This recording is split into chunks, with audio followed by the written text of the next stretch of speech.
Hello, hello! Magandang araw po sa lahat at dito po ay hapon na. Ayan, magandang araw. Muli po ay tayo ay mag-update dito sa ating garden at medyo maganda na po ang aking pakiramdam ngayon. So, i-update ko po kayo dito sa ating garden. Welcome po, Buhay Amerika with Ate D. Sana po suportahan niyo po ang aking channel. Maliit pa lang po ang ating subscriber dyan, pero unti-unti po, sa tulong nyo po, sana mapadami ang ating subscriber. Ayan po, so update ko na po kayo dito sa ating garden. Samahan nyo po ako, napakalamig po ngayon dito. Ayan, update na po tayo. So ito na po ang update sa ating cauliflower. Medium size pa lang po siya, hindi pa po siya talagang malaking malaki. Pero ano po, alam nyo po, may ano dito yung parang na-peste din siya. Pero tinanggal ko po yung nangangain dyan. Ito po ay maliit din, very small lang. Parang ano lang, parang yung sa ano natin, yung parang ano lang po ng kamay natin. Tapos dito, ayan, nag-i-start pa lang po. Tapos yan, maliit pa din. Pero ang ating broccoli po ay malapit nang ma-harvest. Siguro ilang araw na lang yan. Ha-harvestin na natin. Tapos dito, ayan po, mag-harvest din po tayo maya-maya lamang ng ating mga dapat i-harvest. Itong bell pepper natin, pwede na. At tingnan nyo naman po anong nangyari dito sa aking ano po, no? Para po siyang namamatay. Ayan, nalalayos po siya. Siguro po kailangan ng maraming pero nabasa po siya ang ating lemon. Hindi ko po alam kung anong nangyayari dito. At ayan po ang ating update din sa ating malunggay. Medyo hindi pa po siya pero hindi na po yan makakain kasi na siya.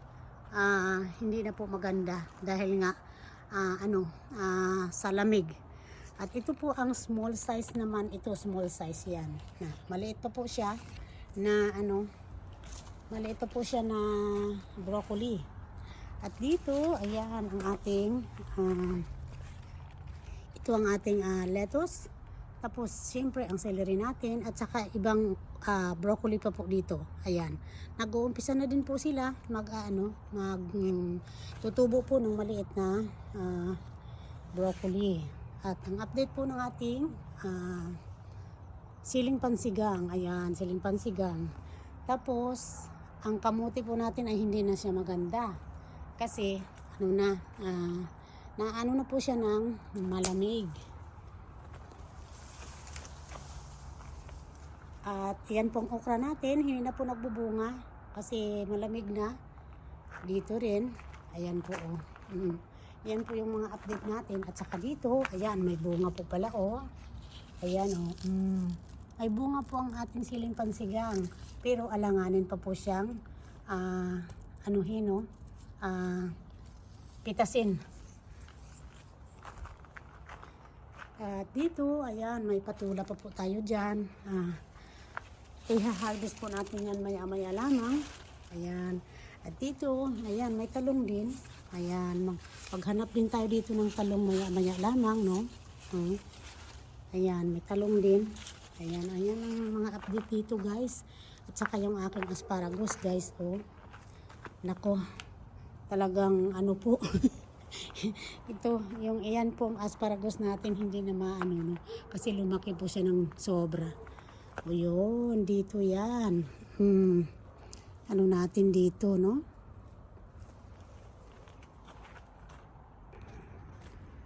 So, ayan po ang update dito sa ating garden at tara na po, mag-harvest na po tayo ng ating dapat harvestin. Yung mayroon po tayong harvestin na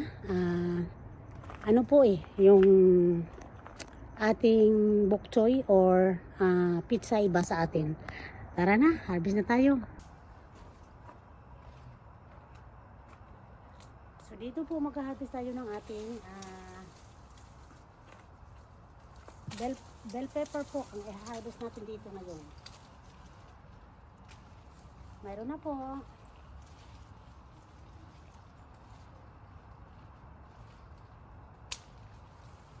Ito din pong isa.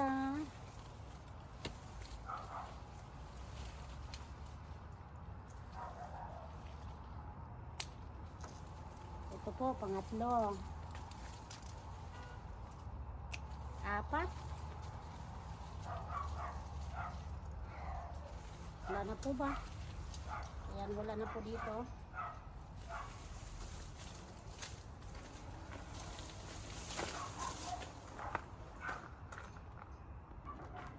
At dito naman tayo sa ating patula.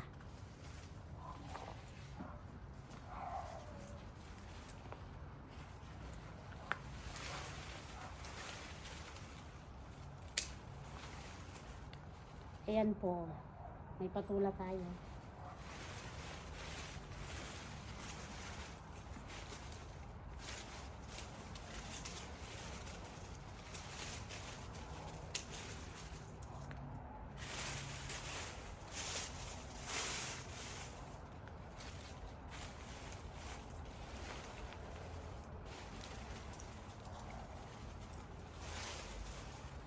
So ayan po, nakakuha po tayo ng patula kahit malamig na po at nagbubunga pa din po sila. Hindi lang kalakihan kagaya noon.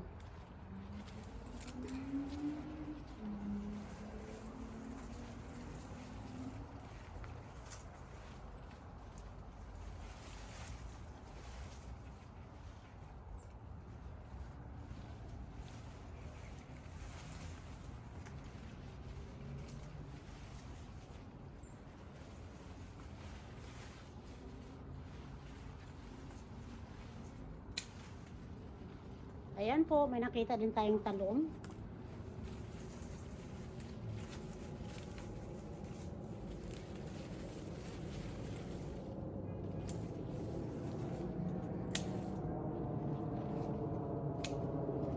Alam nyo po, ang talong hindi na rin po ito lalaki kasi nagano na sila kasi malamig na.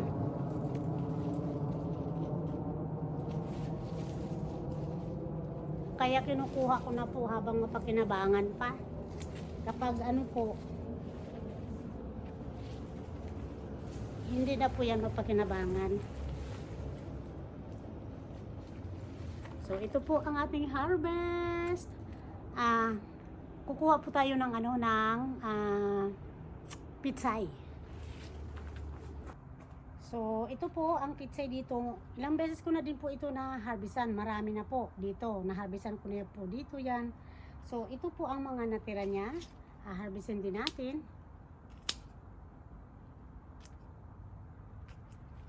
Ayan.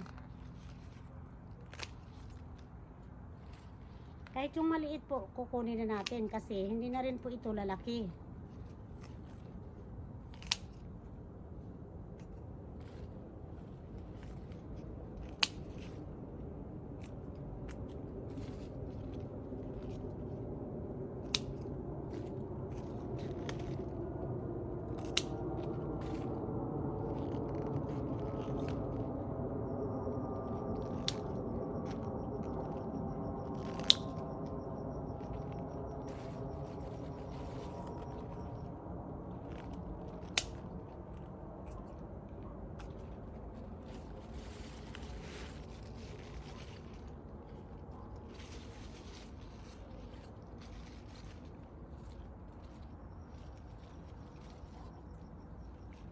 So, ayan po ang ating harvest. Ito po ay harvestin natin sa susunod na araw. Kasi ito po ay hindi naman mauubos natin pagulay ngayon.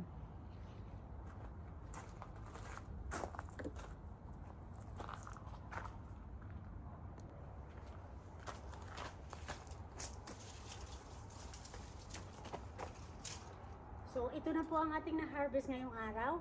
Maraming salamat po sa panunood at sana po nag-enjoy kayo sa araw na ito. Maraming salamat. Meron po tayong bell pepper, talong, patula, zucchini, romaine lettuce, at yung ating pitsay. Napaka-abunda po ang natin ngayon, harvest ngayong araw na ito. Sa susunod po ay magha-harvest ulit tayo ng ating broccoli at cauliflower. Sana po Enjoy po kayo sa video ito at maraming salamat po sa panonood sa mga kababayan ko at sa mga subscriber ko. Maraming salamat po sa panonood. Magkita-kita po tayo sa susunod ko pang mga episode. Salamat po ng marami. Ingat po tayong lahat. Kahit saan man po kayo naroon, ingat po tayo. Mag-ingat po kayo. Happy holidays everyone. Bye-bye po. God bless.